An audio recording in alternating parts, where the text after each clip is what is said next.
Hello दोस्तों, स्वागत है आपका यूपीएससी संभव में।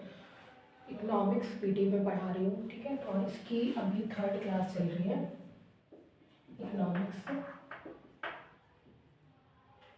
थर्ड क्लास, तीसरी क्लास में, ठीक है। तो हम लोगों ने क्या क्या पढ़ लिया था? हम लोगों ने पढ़ लिया था अर्थशास्त्र किसे कहते हैं, अर्थव्यवस्था किसे कहते हैं, ठीक है, कितने भाग होते हैं, ठीक है। और क्या पढ़ लिया था कि अर्थशास्त्र के कितने भाग होते हैं, व्यष्टि अर्थशास्त्र, समष्टि अर्थशास्त्र, इस तरीके से अर्थव्यवस्था के, ठीक है। अर्थशास्त्र के पढ़ लिए, अर्थव्यवस्था के पढ़ लिए, कितने क्षेत्र शामिल होते हैं, 3 क्षेत्र शामिल होते हैं। उसके बाद कितने उसके भाग होते हैं, ठीक है, कितने प्रकार के बंद खुली, ये सब हमने पढ़ लिया था। आज हम पढ़ेंगे राष्ट्रीय आय पढ़ेंगे, नेशनल इनकम।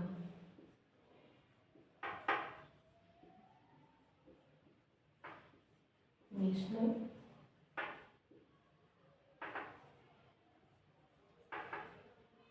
ठीक है। तो नेशनल इनकम में हम सबसे पहले पढ़ेंगे जीडीपी, ग्रॉस डोमेस्टिक प्रोडक्ट, सकल घरेलू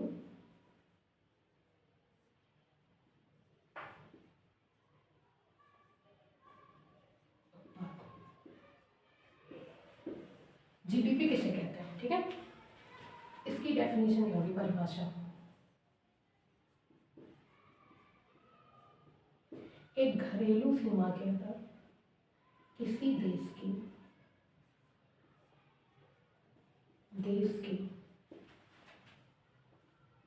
घरेलू सीमा के अंदर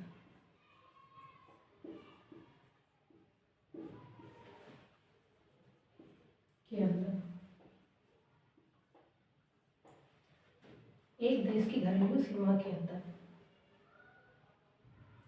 वित्तीय वर्ष में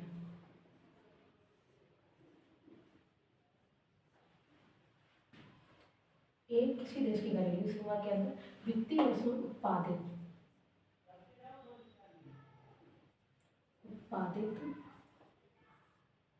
अंतिम वस्तु एवं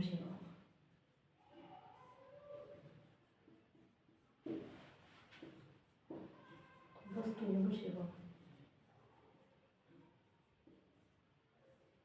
सेवाओं को क्या किया जाता है, शामिल किया जाता है, ठीक है। किसी देश की घरेलू सीमा के अंदर वित्तीय वर्ष में, एक वित्तीय वर्ष में उत्पादित अंतिम वस्तु एवं सेवाओं को क्या कहा जाता है, हम जीडीपी कहते हैं, ठीक है। वित्तीय वर्ष क्या होता है, फाइनेंशियल ईयर, ठीक है। जब एक होता है वित्तीय वर्ष,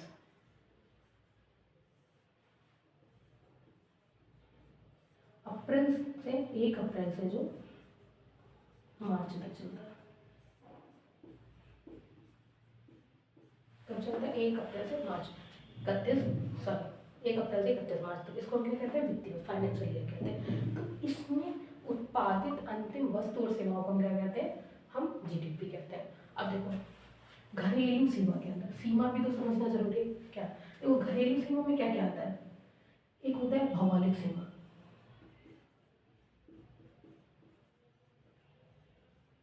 एक होती है भौगोलिक सीमा, ठीक है। एक होती है घरेलू सीमा। भौगोलिक सीमा क्या होती है,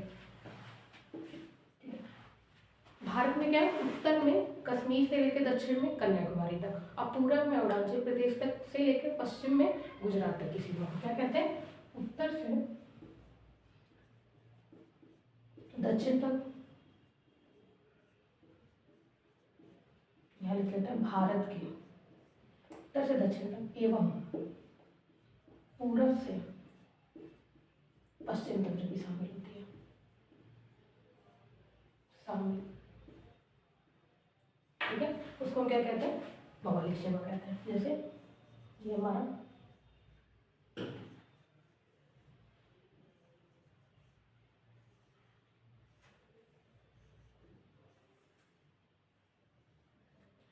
ये हमारा भारत इंडिया है, ठीक है। ये हमारा क्या है, इंडिया। तो ये कहाँ, ये उत्तर से लेकर दक्षिण तक, पूरब से अरुणाचल प्रदेश से लेकर ये का गुजरात तक, ये जो भी आता है इसको हम बोलते हैं भौगोलिक सीमा। अब घरेलू सीमा क्या कहते हैं, घरेलू सीमा जो होती है ना, इससे बड़ी होती है, क्योंकि इसमें क्या होती है, समुद्रिक सीमा, ठीक है। हमारी क्या होती है, समुद्रिक सीमा भी शामिल होती है, ठीक है। साथ ही साथ हमारी और क्या शामिल होती है, जो हमारे विदेशों में क्या है, भारतीय दूतावास है वो भी, एम्बेसी भी घरेलू सीमा में शामिल होती है। ठीक है, घरेलू सीमा में क्या क्या शामिल होती है? भौगोलिक सीमा के साथ साथ भौगोलिक सीमा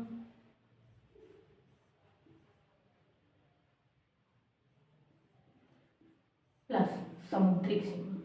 समुद्री सीमा भी तो होती है ना, क्या 12 नॉटिकल माइल, 24 नॉटिकल माइल। ठीक है, इस तरीके समुद्री सीमा प्लस विदेशों में स्थित भारतीय दूतावास।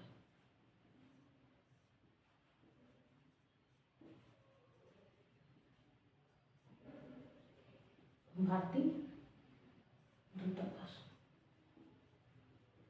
ये भी किसमें शामिल होता है? घरेलू सीमा। ठीक है, तो हमारी घरेलू सीमा क्या है? भौगोलिक सीमा से क्या होती है? बड़ी होती है। ठीक, तो इसीलिए होता है हम किसी देश की घरेलू सीमा के अंदर वित्तीय वर्ष में उत्पादित अंतिम वस्तुओं और सेवाओं का योगदान क्या कहते हैं? जीडीपी कहते हैं। ठीक है, अब देखो, अब हमने इसमें देखा अंतिम वस्तुओं और सेवाएं। पहले तो हमने क्या, तो इसके लिए क्या होगा? ठीक है, अब सकल जीडीपी में हमने देखा, सकल घरेलू उत्पाद में जीडीपी में हमने देखा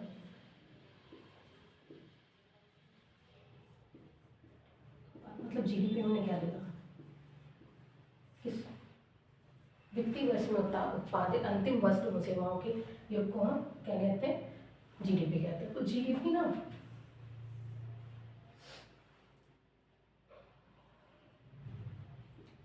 अब देखो इसमें क्या क्या शामिल होता है? इसके लिए ना एक दो चीजें याद रखना कि इसके लिए ना निवासी होना इम्पोर्टेंट है। क्या है? निवासी।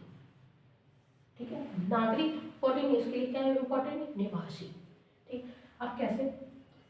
अब भारत की घरेलू सीमा के अंदर, किसी देश की घरेलू सीमा के अंदर उत्पादित अंतिम वस्तु एवं सेवाओं का है, तो भारत की घरेलू सीमा में कौन कौन है? भारतीय कंपनियां भी शामिल है ना, भारतीय कंपनियों द्वारा उत्पादित वस्तु एवं सेवा भी शामिल होगी, वस्तु एवं सेवा भी शामिल होगी, सेवा भी शामिल, साथ ही विदेशियों द्वारा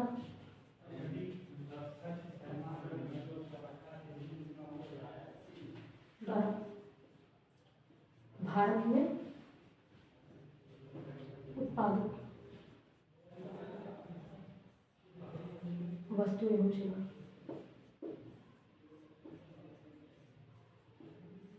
तो क्या है? वो भी शामिल है। ठीक है, ठीक, भारतीय कंपनी द्वारा उत्पादित वस्तु सेवा कहाँ पे? भारत में, भारत में। इसी तरीके से विदेशी द्वारा भारत में उत्पादित वस्तु, ये दोनों शामिल होंगे। ठीक है, एग्जाम्पल जैसे रिलायंस कंपनी, टाटा कंपनी। ठीक है, ये सब क्या है? इनके द्वारा उत्पादित कोई भी सामान। ठीक है, जैसे क्या हो गया एग्जाम्पल, मैं मेरा जैसे ये मैं आपको बता दूँ, तो मेरी स्मार्ट कैरी कंपनी, तो मेरी कहाँ पे? इंडिया में है ना, घरेलू सीमा के अंदर। तो जैसे रिलायंस हो गई,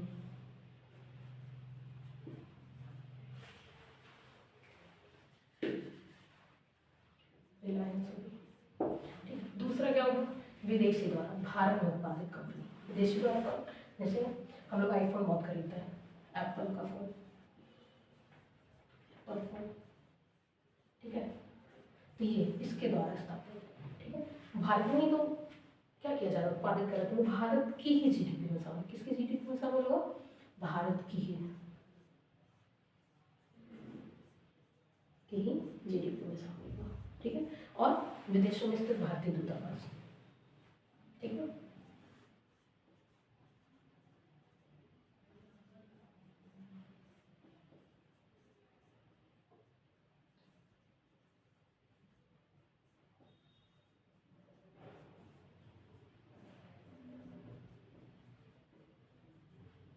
ठीक है, अब देखो ये हो गया। लेकिन जो विदेशों के द्वारा भारत में स्थित, विदेशों की ना अमेरिकी एम्बेसी स्थित है, सबकी ऑस्ट्रेलिया की एम्बेसी स्थित, रूस की है। ठीक है, ये सबकी एम्बेसी वो भारतीय में शामिल होगी? नहीं शामिल होगी। क्यों? क्योंकि वो क्या है? वो उनके, ठीक है, उनके में शामिल होगी।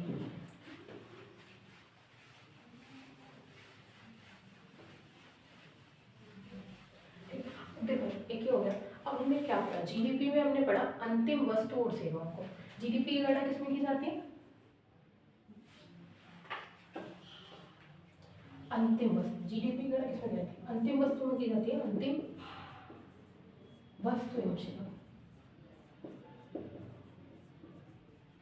सेवा के रूप में। तो अंतिम वस्तु किसे कहते हैं? देखो दो प्रकार की वस्तु, एक होती है मध्यवर्ती वस्तु,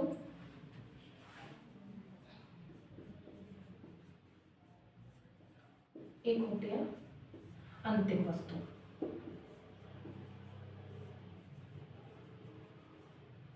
मध्यवर्ती वस्तु किसे कहते हैं? जिसको हम क्या करते हैं ना, किसी अन्य उत्पाद बनाने में यूज करते हैं। ऐसी वस्तु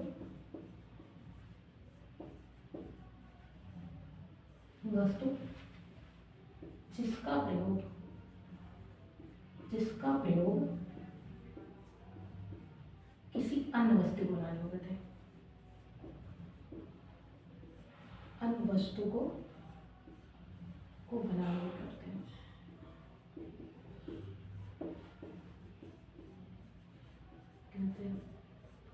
ठीक है, इस तरीके से मध्यवर्ती वस्तु क्या होती है, सॉरी अंतिम वस्तु क्या होती है? जिसका सीधे प्रयोग कर लेते हैं, क्या होता है? जिसका क्या होता है?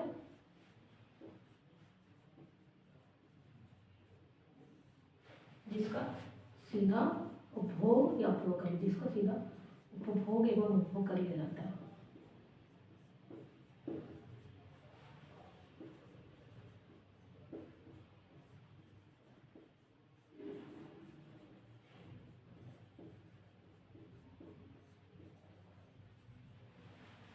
ठीक है, तो देखो मध्यवर्ती वस्तु में एग्जाम्पल है, देखो हम लोग सीधे अगर आटा यूज कर ले तो वो किसमें आटा का हमने क्या कर लिया? सीधा यूज कर लिया, तो वो हो जाएगी अंतिम वस्तु में। ठीक है, लेकिन आटा का हमने क्या बनाया? आटा का हमने क्या बनाया? बिस्कुट बनाया। आटा का हमने क्या बनाया? बिस्कुट, बिस्किट बनाते हैं ना। ठीक है, तो आटा क्या हुआ? मध्यवर्ती वस्तु। ठीक है, और इसी में बिस्कुट बनाएंगे तो मीठा होगा तो क्या चीनी यूज होगी, तो चीनी क्या होगी? चीनी भी क्या होगी? ये दोनों क्या होगी? ये दोनों होगी कौन सी? मध्यवर्ती वस्तु। और बिस्कुट क्या होगा? क्योंकि बिस्कुट का हम लोग अंतिम रूप से क्या कर ले? उपभोग कर ले, तो ये क्या होगी? अंतिम वस्तु। ठीक है, अंतिम वस्तु। अब क्या है ना, ये हो गया। अब ही एक और एग्जाम्पल देखते हैं, जैसे कोई भी चीज, जैसे हम लोगों ने ना चाय बनाई, ठीक है, चाय हम लोगों ने उपभोग कर ली, चाय हमने पी ली, तो ये क्या थी? अंतिम वस्तु थी कि नहीं थी? अब चाय बनाने में क्या क्या सामान लगा? चाय बनाने में क्या लगा? पानी लगा। ठीक है, तो पानी भी फ्री नहीं आता है। ठीक है, पानी भी फ्री नहीं आता हम लोग। ठीक है, चाय पानी, दूसरा चीनी लगी। ठीक है, तीसरा चाय पत्ती लगी, चाय पत्ती। तो ये सब क्या है? तो ये सब लगी, तो ये इसकी सब क्या हो गई? मध्यवर्ती वस्तु। क्या हो गई? मध्यवर्ती वस्तु। ठीक है, तो अगर हम चीनी सीधे खा लेते हैं तो वो क्या हो जाती? अंतिम वस्तु।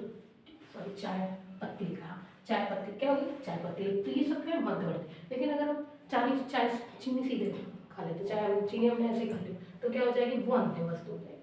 ठीक है, तो जिसका सीधा उपयोग कर लिया जाता है वो कर लिया तो उसको अंतिम वस्तु। जिस ऐसी वस्तु जिसका उपयोग किसी अन्य वस्तु को बनाने में, तो उसको मध्यवर्ती वस्तु कहते हैं। ठीक है,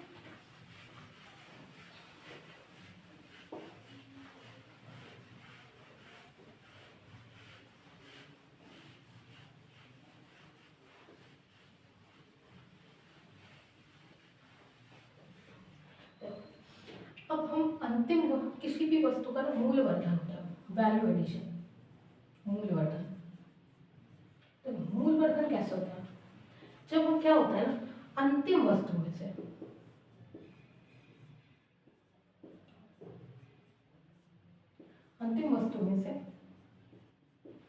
जब हम वैसे जब मध्यवर्ती वस्तु को क्या कर देते हैं? घटा देते हैं। वस्तु को घटा देते हैं तो क्या आता है? घटाने से प्राप्त वस्तु।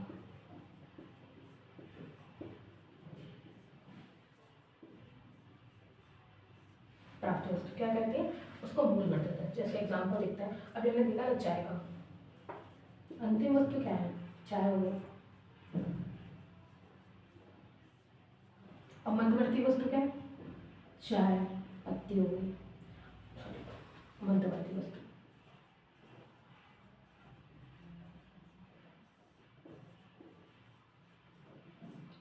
तो अंतिम वस्तु क्या होगी? चाय होगी। ठीक है, अब मध्यवर्ती वस्तु में क्या होता है? अब मध्यवर्ती वस्तु में जो चाय बनाने में सामान लगा, ठीक है, जो चाय बनाने में क्या लगा? पत्ती लगी, चाय पत्ती लगी, चीनी, ठीक है, तो ये सब चीनी लगी, तो ये इसका मूल्य, जैसे इसका ये चाय हुई 10 रुपए की, ठीक है। अब इसमें क्या हुआ? चाय पत्ती आई 2 रुपए की, 3 रुपए की चीनी लग गई, ठीक है, तो ये टोटल कितना हुआ? 5 रुपये हुआ। तो ये 5 रुपये क्या होगी? मध्यवर्ती वस्तु। तो इसमें से क्या करेंगे? 10 में से 5 माइनस करेंगे तो कितना रुपये? तो ये क्या होगी? ये जो है मूल्यवर्धन। तो मूल्यवर्धन कितने रुपये का होगा? 5 रुपये का बढ़ गया, इसी को बोलते हैं वैल्यू एडिशन, ठीक है।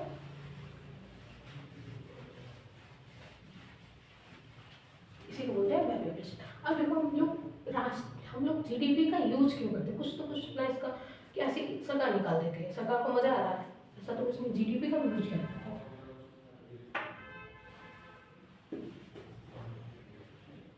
जीडीपी का उपयोग, जीडीपी का उपयोग,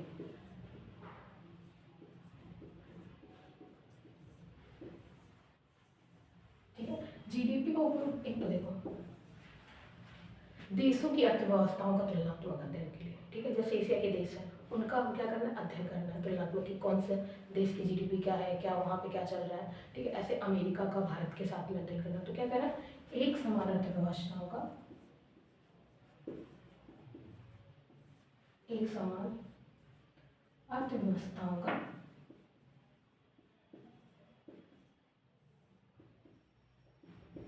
तुलनात्मक अध्ययन करने के लिए,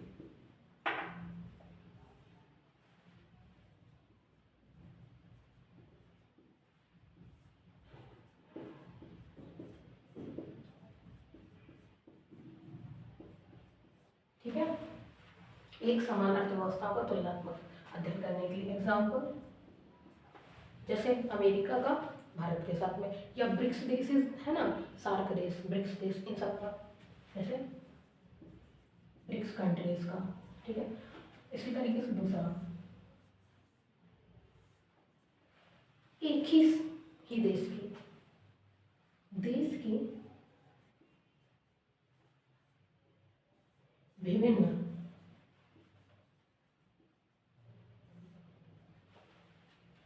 विभिन्न समय अंतराल में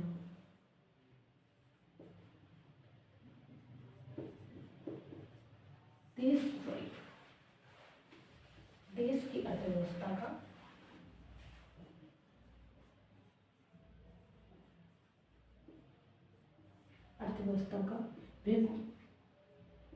देश की अर्थव्यवस्था का विभिन्न कालक्रम में तुलनात्मक अध्ययन करने के लिए।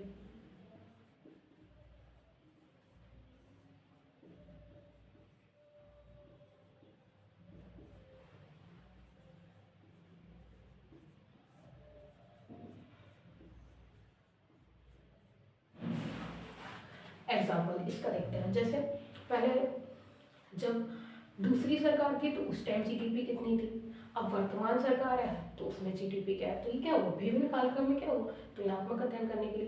इसी तरीके से आज़ादी के समय क्या जीडीपी थी और वर्तमान में क्या जीडीपी हमारी बढ़ रही है, तो इसका भी अध्ययन करने के लिए, ठीक है। और तीसरा हम ये भी देख सकते हैं, देखो जैसे हमने क्या किया था 1991 में एलपीजी सुधार के बाद हम देख सकते हैं 1991 से पहले भारतीय अर्थव्यवस्था क्या थी और एलपीजी के सुधार के बाद की अर्थव्यवस्था का अध्ययन करेंगे, ठीक है। तो एक देश की अर्थव्यवस्था का भी, अपनी भी देश की अर्थव्यवस्था का भी हम अध्ययन देख सकते हैं कि पहले हम लोग क्या थी, अभी क्या हो रही है, ठीक है। तीसरा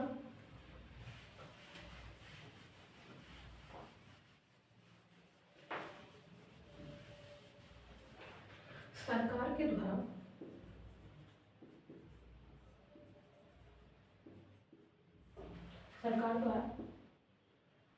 किए गए आर्थिक सुधार का भी अध्ययन करने के लिए।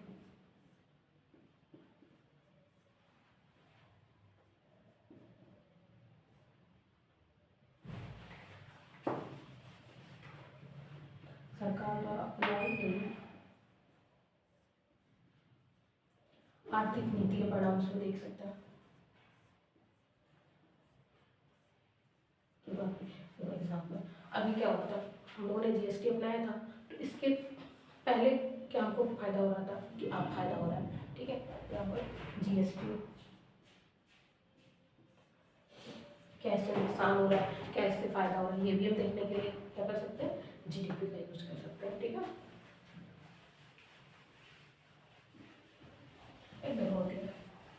एक होती है वास्तविक जीडीपी,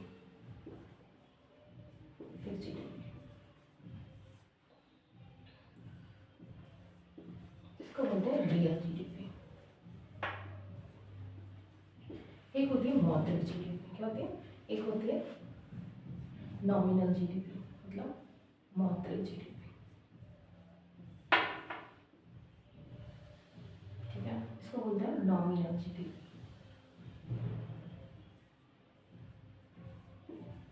देखो वास्तविक जीडीपी किसे कहते हैं, इसको क्या होता है ना, आधार वर्ष के, क्या होता है, आधार वर्ष के आधार पर मापा जाता है। जब वस्तुओं की जब वस्तु और सेवाओं की कीमतों को आधार वर्ष के अनुसार मापा जाता है, क्या होता है, आधार वर्ष के, उसको क्या कहते हैं। और जब चालू कीमत पर नापा जाता है, चालू वर्ष के अनुसार, इसको बोलते हैं नॉमिनल जीडीपी। एग्जाम्पल, हमारा आधार वर्ष क्या होता है, सरकार के द्वारा ना एक मतलब वर्ष मापा जाता है, जिसके आधार पर हम क्या करते हैं, वस्तुओं सेवाओं की गणना करते हैं। एग्जाम्पल हम देखते हैं, आधार वर्ष बेस ईयर, अभी वर्तमान में बेस ईयर जो है ना हमारा 2011-12 है।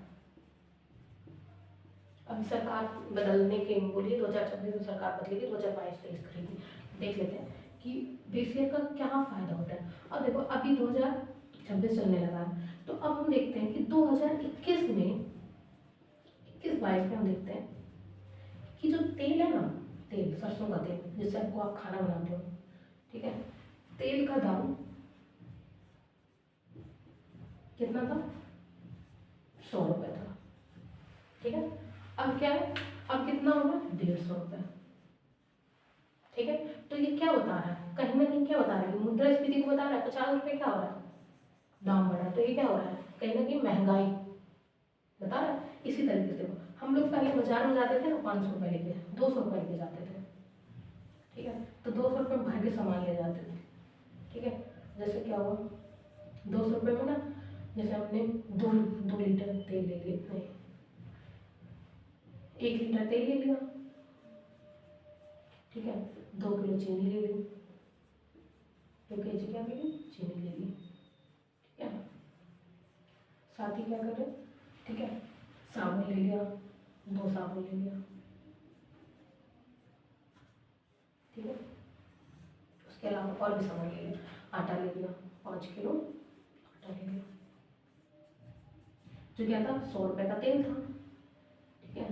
20 रुपये की चीनी हो गई 2 किलो, ठीक है, 10 रुपये के साबुन हो गए, और 5 किलो आटा कितने रुपये बचे, 70 का हो गया, ठीक है। 5 किलो आटा कितना हो गया, 70 रुपये। अब वर्तमान में क्या हो रहा है, 150 रुपये का क्या लेना है, तेल लेना है।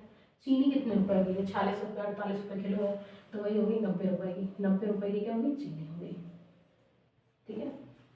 अब साबुन 20 रुपये का हो गया, अब 5 किलो आटा कितने का होगा, 200 रुपये का, ठीक है। तो अब देखो अब क्या हो रहा है, अब इसका क्या वजन माप 5 किलो ही दे रहा है, 5 किलो ही ले रहा है, दो ही साबुन ले रहा है, 2 ही किलो चीनी ले रहा है, तेल भी 1 किलो ले रहा है, लेकिन क्या हो रहा है, इनकी मात्रा में वृद्धि हो रही नहीं हो रही, लेकिन इनकी कीमत क्या हो रही है, बढ़ रही। तो कहीं ना कहीं क्या है, ये इन्फ्लेशन ही तो बढ़ रहा है, मुद्रास्फीति तो बढ़ रही है, महंगाई तो बढ़ रही है, तो ये भी इससे पता चलता है, ठीक है। अब जो मौद्रिक जीडीपी होती है ना, इसमें मुद्रास्फीति क्या होती है, समायोजित होती है, मतलब जुड़ी हुई होती है। लेकिन जो वास्तविक जीडीपी होती है इसमें क्या होती है, मुद्रास्फीति जुड़ी नहीं होती। ये वास्तविक बताता है कि भाई हम लोग किस तरह से जीडीपी की वास्तविक तरीके से बताता है कि जीडीपी बढ़ रही है या मुद्रास्फीति समय है, देश की जीडीपी सही से बढ़ रही है नहीं बढ़ रही, कि भैया महंगाई है इसमें।